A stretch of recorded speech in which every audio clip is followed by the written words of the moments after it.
Hi, team. This is George, and welcome to week 7. Can you believe that we are already at week 7? So, we're looking at turning in our final project, our final assessment analysis this week. So, first off, I want to say thank you for all the effort that it takes to dive deep into these discussions and to really dig into assessments, because I know that this isn't the only thing tugging at you for time. So, I appreciate the effort that you're putting into everything that we do, because it is making a difference. I've seen some fantastic projects with projects 1 and 2. And I just look forward to seeing what you have for project 3. And remember, if you can get your project in before, let's go with Friday noon, I will give you feedback and you can make any changes up through the deadline of Sunday, I believe.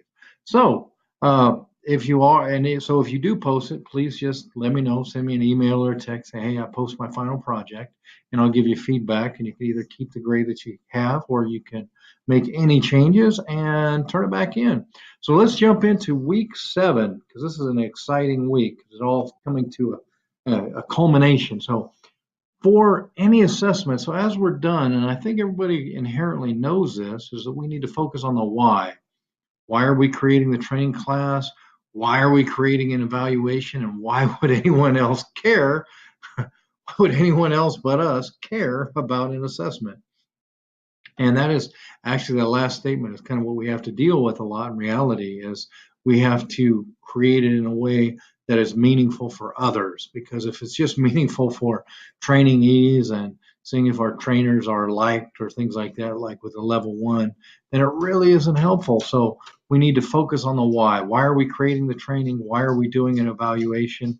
And why would anyone else but us care about it?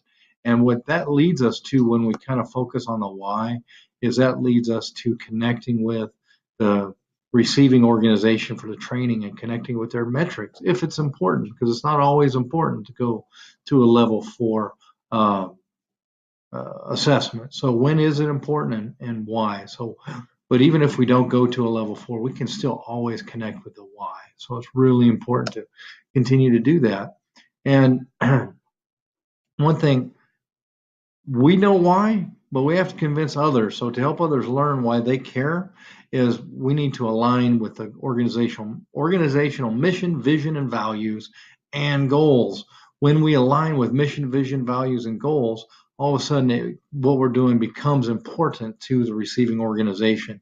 Because if all we're worried about is our metrics, how it affects the learning and development organization, that doesn't really matter as much to the receiving organization, because when all they hear are metrics and things talking about training, how much training delivered, things like that, that doesn't matter. We need to align our metrics with what aligns to their mission, vision, values, and goals. That's how to really build partnerships in training as well. And assessment is one way that we can dig in deep and really create partnerships, if that is the sort of thing that we'd like to do in learning and development, which that was something I was able to do in my 20 years with Lockheed Martin, was partner, partner, partner. And assessments were an extreme way to do it. And when do I need to go all the way to a level 4? Well, unfortunately, there is no patent answer. It depends with your organizational needs. So does your organization need to go to that level? Will the data that you're gathering from that level 4 actually pay for itself? Because remember, there is going to be a cost for going to that level 4.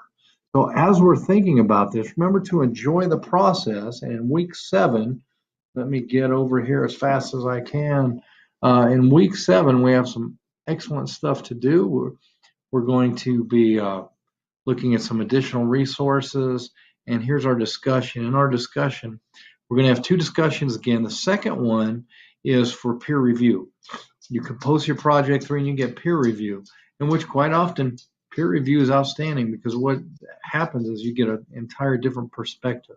You can get peer review, you can post early, get my opinion as well, and then you take all that data and you put it together to make something fantastic within your paper. So think about that as you go into the second discussion. And the first discussion 1, is going to be a bit of a debate. So we're going to have first discussion, work in groups, focus on a pair of readings for the week, a recent article that was written some some time ago. That doesn't make sense. Oh, a recent article and one that was written long some time ago. My apologies. You need to think about the two, compare and contrast on how assessments have changed, and they're going to continue to change, and that's a good thing because the only time that things do not continue to change is the time when we become not needed.